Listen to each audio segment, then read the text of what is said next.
حلمي وبدأت قالوا عني زمان موهوم بيضيع وقت، لا يوم سلمت ولا استسلمت، ووقعت وقمت وامبارح غير دلوقت. هنا قلبي من جوا ده اللي بيديني القوة، في طريقي مشيت واديني ثبت. من هنا قررت بعد ما فكرت امشي عالصعب، وعرفت انا لما كبرت ان اللي تفكر في ازمة كان خوفك منه ملوش لازمة، واديك عالصعب قدرت. واللي زمان ضحكوا عليك شوفهم دلوقتي بيداروك صفهم، وراهنوا عليك تخسروا كسبت. انا ابن مصر، انا ضد الكسر، انا رافع راسي تملي لفوق طول العمر. أعزائي المشاهدين، أهلا ومرحبا بكم معنا وبرنامجكم صور مضيئة. أعزائي المشاهدين، يسعد برنامج صور مضيئة أن يلتقي اليوم مع الأستاذ مسعد هركي، رجل أعمال ورئيس المؤسسة المصرية النوبية ورئيس مجلس إدارة جمعية قسطل. بداية بنرحب بحضرتك يا فندم. أهلا وسهلا بيك وأهلا بالسادة المشاهدين. أستاذ مسعد، يمكن أيام وتستقبل مصر العام الجديد 2025، يمكن كان هناك إنجازات خاصة بجمعيات الأهلية وما يتناولها من مبادرات للسيد الرئيس. إزاي حضرتك ربطت هذه المبادرات بالجمعية في سنة 2024؟ ما شاء الله، ولا حول ولا قوة إلا بالله العلي العظيم. 2025 صباح الخير يا مصر. 2025 كلنا تفاؤل وكلنا مصريين يد واحدة. 2025 مر علينا سنين طويلة، فعلا أثبتنا إن إحنا رجال، حتى السيدات أثبتت إن هي رجال. 2025 إن شاء الله بعون الله نعدي أمور كتيرة حصلت في 13 سنة فاتت. زي ما إحنا كلنا عارفين وبنقولها دايما، مصر قوية بجيشها بشعبها، مصر قوية بأجهزتها المعنية في الدولة.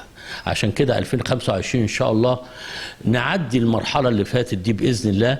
المراحل مش مرحلة واحدة، لكن بنقول صباح التفاؤل، صباح كل خير فيك يا مصر، صباح جيشنا القومي الوطني المحترم اللي هو حافظ أمن مصر كلها. وعلى فكرة مش بس مصر، احنا لو بصينا للدول المحيطة كلها، لا احنا فين والدول المحيطة فين. عشان كده احنا مش بنتحارب، لا ده احنا بنتحارب حرب قوية جدا، وبيثبت فيها الشعب المصري انه قوي وعنده إرادة وعزيمة وتحدي. عشان كده انا بقولها لكل المواطنين المصريين، دعونا نعبر هذه المرحلة ولا نتحدث ولا نتكلم كثيرا. نحن الآن كلنا مصر، نحن الآن كلنا مصر. اللي بيحصل وشايفينه كلنا يجعلنا أن نحتفظ بمصريتنا، ومهما كان من صعاب لازم نمر ونعدي بيها. وأنا بقول للمرأة المصرية أحسنتي، وأنت فعلا قوة جبارة، حافظتي على بيتك زي ما احنا كلنا بنحافظ على مصرنا. وإن شاء الله نعبر هذه الأزمة بإذن الله على خير، وسنة سعيدة علينا إن شاء الله، وبإذن الله لأجيالنا اللي جاية إن شاء الله. رئيس لجمعية قسطل، ويمكن دايما كنت باجي لحضرتك ودايما تربط مبادرات السيد الرئيس بنشاطات للجمعية. تحقق بالفعل في 24؟ لا أنا عايز أقول إحنا المؤسسة المصرية النوبية للتنمية في أمور تحققت، لكن إحنا عايزينها على أرض الواقع تبقى أفضل، لأن إحنا كلنا عندنا نسبة البطالة عالية حاليا. فإحنا بنحتاج إن إحنا نعمل مشاريع على أرض الواقع، وبالذات في جنوب مصر أو على مستوى مصر ككل. عشان كده أنا بقولها من قلبي، المرحلة الجاية محتاجة مننا عمل على أرض الواقع، وليس فقط الدولة، لا كلنا كمؤسسات أهلية أو جمعيات خيرية، كلنا لازم نحن نجتمع سويا لنعمل لخدمة المواطن وكيفية التنسيق مع الأجهزة المعنية في الدولة عشان نقدر ننمو بشبابنا اللي هو العمود الفقري لأي كيان على مستوى العالم.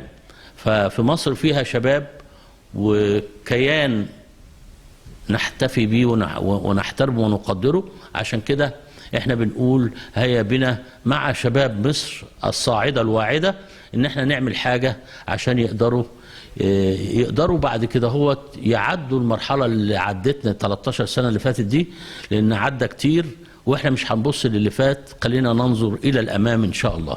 استاذ مسعد، امنية حضرتك ايه ل 25 ان شاء الله؟ والله انا امنيتي ان كل الدول المحيطة حوالينا تعيش في امن وامان، واحنا اخذنا دروس قاسية. يعني كل دولة من الدول المحيطة اللي فيها ازمات حاليا اخذت دروس قاسية، واحنا مرينا وشفنا بعينينا اللي بيحصل في البلاد اللي حوالينا. فلازم ناخد عظة ولازم نتعلم من اخطاء الاخرين لكي نكون. ايه حضرتك يا فندم؟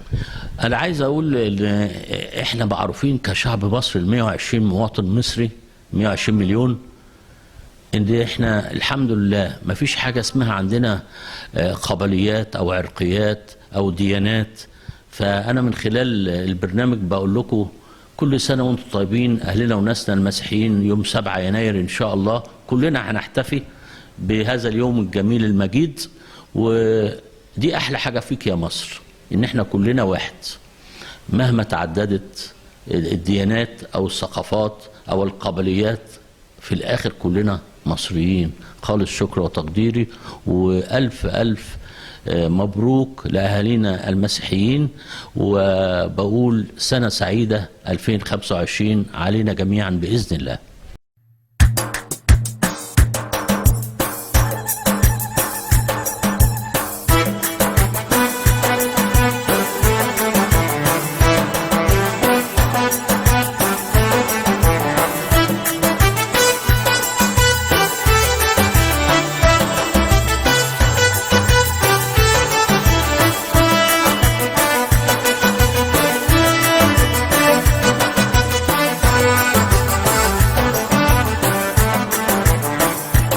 بالليل ويا والنيام سي بالليل اشرقي بسوليسي بالليل ويا والنيام سي بالليل اشرقي بسوليسي بالليل واي الليل واي الليل بالليل بالليل واي الليل واي واي الليل بالليل بالليل ويا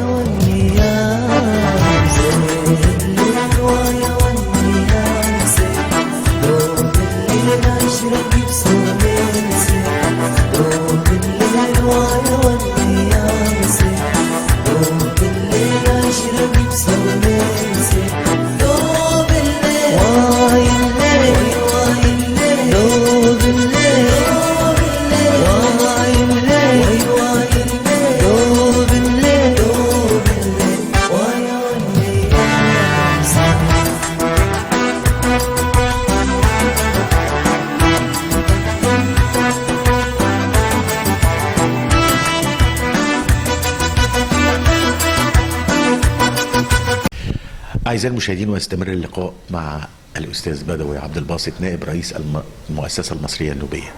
بنرحب بحضرتك يا فندم. اهلا وسهلا فيكم، كل سنه وانتم طيبين. بنرحب بكم في مقر المؤسسه المصريه النوبيه بقياده الاستاذ مسعد هيركي رئيس المؤسسه وانا النائب. استاذ مسعد، تقول ايه حضرتك لاستقبال مصر العام الجديد 2025؟ تقول ايه؟ اولا بنقول لكم كل سنه وانتم طيبين، ومصر والعالم العربي كلها بخير. وأخص مصر طبعا تحت قيادة الحكيمة الرئيس عبد الفتاح السيسي اللي واخد مصر لبر الأمان. بنتمنى 25 إن شاء الله بإذن الله يقود الدول العربية كلها، نشوف سوريا بخير والسودان بخير ولبنان بخير وغزة طبعا بخير يا رب إن شاء الله بإذن الله.